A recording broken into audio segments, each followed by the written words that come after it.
Hey guys, welcome back to part number 8 and a final part of this guy, which is the 24 scale Hurricane. So you can see we're finished, so we're just going to do a few last little jobs, super short video, and I'll do the final reveal and talk about what I think about this kit.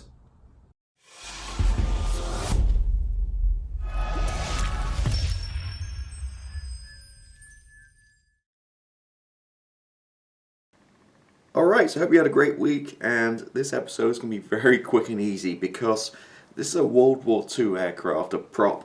It's not a modern jet, so we don't have tons of like gear doors and lights and pitot tubes, all that kind of stuff. What we have basically is what's laid out here on the table, and that's a couple of main gears which are built and weathered from earlier parts, a couple of exhausts, tail wheel, prop that just goes right on, door, a couple of panels take off, and that's essentially it. Oh, we got, I think, we got paint. I haven't painted it yet. We've got a piece that goes on here, which like an aerial for the antenna there, and that is pretty much it. So this is where we left it last week. The oils look really cool, and you might have thought I went a bit heavy on there, but as you can see how it's dried here, see it's dried quite nicely. Just nice translucent thin wash, and a lot of it evaporates, to be honest with you. So that's where we're at.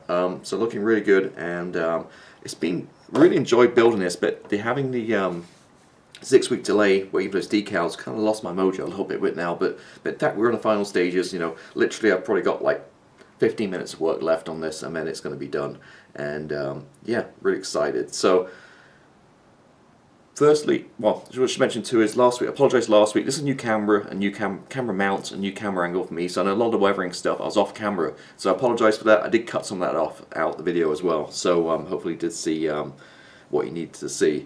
So first of all, let's go ahead and, I think at this point we can go ahead and take the mask off the canopy. This time I remember to be on the camera shot.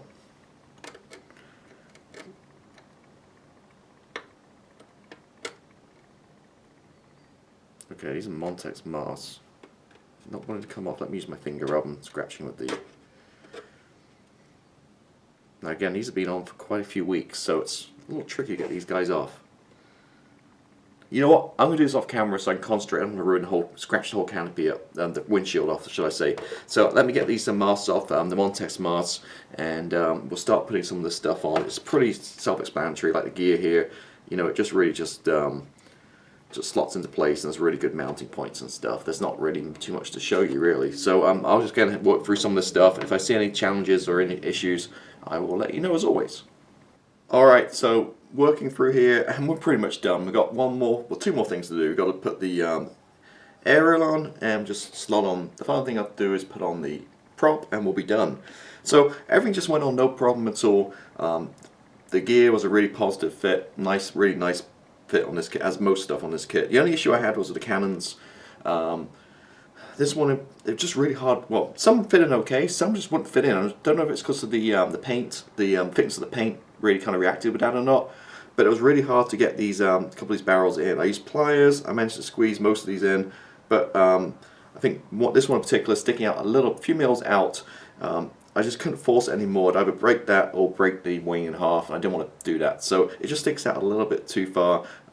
Ideally, you maybe want to sand it down, the metal down, so it fits in nicer. But not a problem for me. I mean, once it's painted and stuff, you don't really notice it. So just note that the barrels were kind of really hard to get into the bracket that came with it. Lights, put on the clear parts, tail light, there's light on top, light on the bottom, and no color call out. So I did some research online, and from googling pictures it does seem like they are all clear. There's no amber lenses or anything, they all are clear. So all the lights are on. Obviously that's the last thing we really do.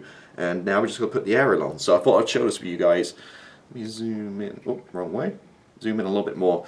So you can get all the fancy stuff online, but I just use this stuff which works great, which I'm not sure if you can see it. It's basically elastic for knitting. So it's called Stick Elastic Knitting in Elastic. Knitting in Elastic. And it's made by a company called Prym. P-R-Y-M. I think I paid like $4 for this maybe. Doesn't quite give the size on here. It's 200 meters long.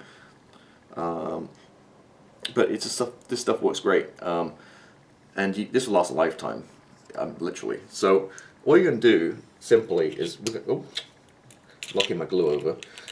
We're just going to run it from one point to the other. So I'm going to put a little super glue on here and get my elastic which is cut obviously shorter than the length. Actually, it doesn't really matter because we're going to trim it anyway. And I'm just going to firstly attach it to one point.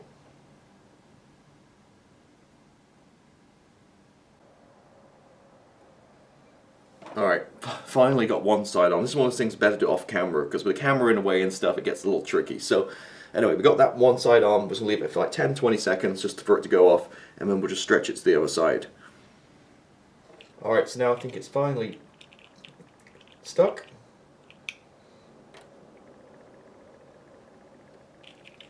Put some glue on the other side.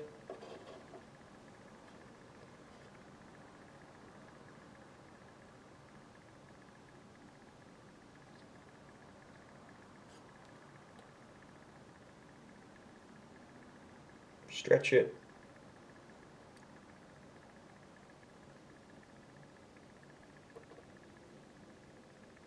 And there we go. Nice and taut. It's elastic. Obviously better than doing strings. Elastic keeps it really tight. So just got to trim off with a pair of scissors the excess here, and then I'll just paint it black. Now just with acrylic, like a nice kind of watery black wash. But the thing with this is, be careful when you do paint it. You don't want all to splatter all over your aircraft, so you don't want to put paper towel underneath where you do it. This is a top tip. So that is it. All we've got left to do is paint that, and then I'll stick this on at the very end. Just slides right on. And then we can do a final reveal. So we're there. What a great build. So let me just do these last two little things, and then I'll switch the camera around, and we can talk about it, and I'll take this outside, take some photographs as well. So there we go. It's done.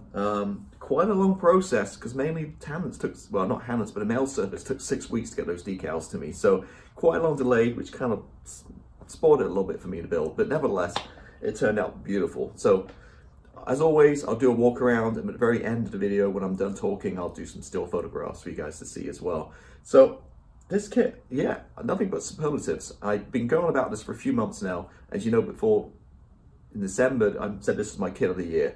It's the most enjoyable kit I worked on in 2021/2022 now. It's just a really cool kit. It just went together really well. No issues at all. Like really no filling or any problems. Like I know certain trumpeter kits like the Harrier, the 32nd scale Harrier, the Growler, the 32nd scale needs a little bit of modeling skills like filling and sanding and blending, that kind of stuff. This one just fell together, sorry. And it was really nice out of the box. You get a lot of detail. You got the gun bays, you got the engine on the other side, you see.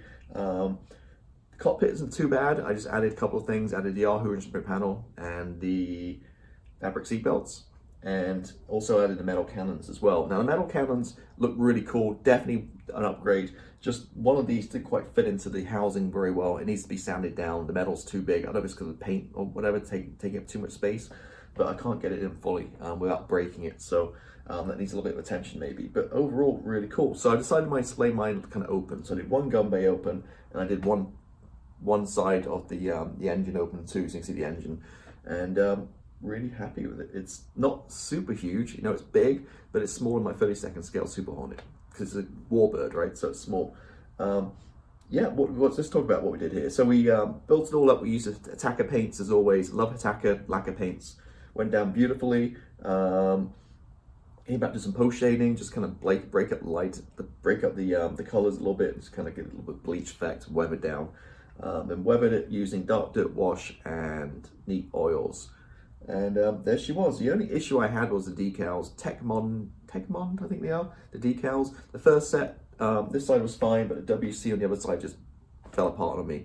Now, I think it's necessarily decals. It's probably personal error, my own problem. I think I just didn't leave them to set long enough and come away from the backing paper before I started using them. I think I was a little bit anxious, and I probably caused the damage rather than the decals. But I got, like I said, I got a spare set ordered, like $10 more, and then got those, and then finally could finish it off and get this guy finished.